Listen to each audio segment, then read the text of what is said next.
Storytelling helps students by sharing new information through a familiar narrative structure, which our brains are trained to follow from early childhood. Stories also build trust and community in the classroom. When we share our stories, students trust us enough to share their own. But normative social influence is where you really want to be approved of. So for example, when I went to 7th grade, so when I was growing up, we had a K through 6 school, and then we had just 7 and 8 for junior high. And in K through 6, I basically wore like jeans and pantsuits and like little awkward like skirts to school. I knew nothing of like designer clothes or like Candy's shoes or any of that kind of stuff. I got to middle school and I thought like I knew what I was supposed to wear, and I showed up and all these other girls were wearing like Calvin Klein jeans or Gloria Vanderbilt jeans, and they were wearing like clogs, and I was like, I felt really awkward. Like I felt like this super nerdy girl, like nobody dresses like this. And it was not within a couple weeks, I was like, Mom, you have to buy me designer jeans. And my mom was like, that's ridiculous. Like, why do you need these? And I was like, because otherwise I'm gonna be really uncool, no one's gonna like me, blah, blah, blah, blah.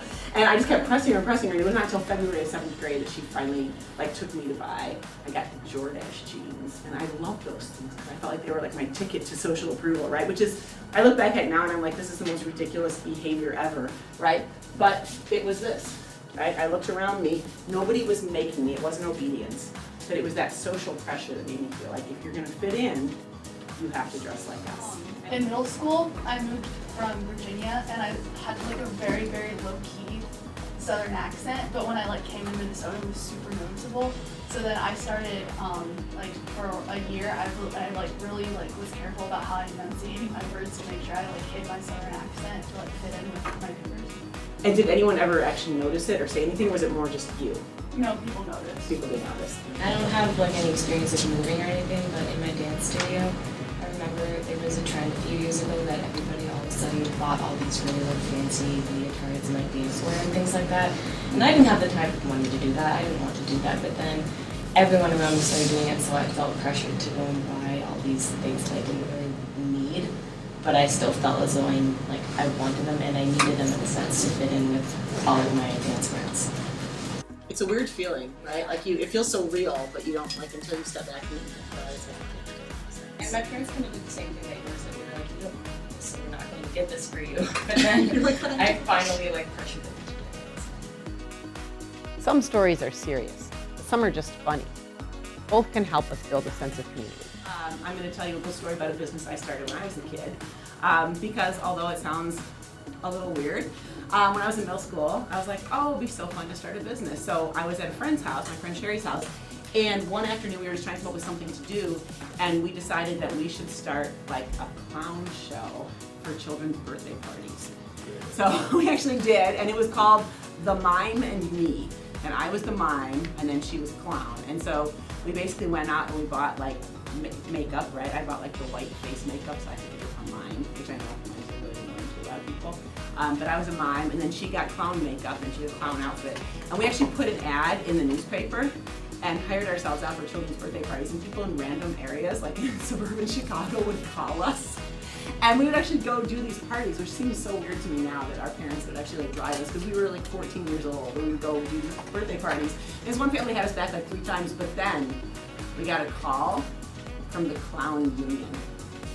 Kid you not. The clown union was like, you are advertising yourselves as a clown show, but you are not members of the clown union, so you can't do that. So we got shut down. Shut down by the clown. 14 years old. Shut down by the clown union.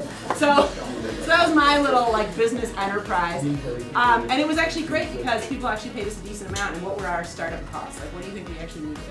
So when I was younger, I tried to start like a lawn mowing business, and like nobody called me, but then all of a sudden I started getting calls and I was really excited. But it turns out that my parents felt bad for me, so they started paying people to call me to go mow. Last summer I ran a bike shop out of my basement. Wow. So what did you do in the bike shop? You sell bikes or repairs? Well, so I repaired bikes and I like sold certain bike parts. Wow. How did you get that idea? You just really into bikes? I was into bike repair, and bike shops are expensive, so because I don't have to pay rent, I would outprice them. Nice. That's a really, really good point. Yep, and we'll talk about that in a minute. Because what were your costs then?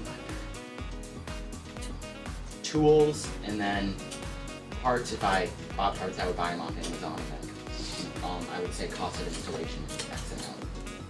And how, did you have to buy the tools yourself, or did your parents subsidize the tool purchase? I bought the tools myself. Cool. Excellent. Okay. Me and my cousin started a raking business, and like it didn't go too well because we would want to jump in the piles that we made. How old were you? Oh, it was last year. Yeah, it was like 2 years ago. But we got some money, so it was- Understandable. Yeah. Storytelling is really valuable to me as a student because it helps me remember specific ideas and concepts in a way that's not just from a textbook. So I can think back on the test and, oh, I remember Ms. Rush telling me this story or that story, and it helps me solidify that concept in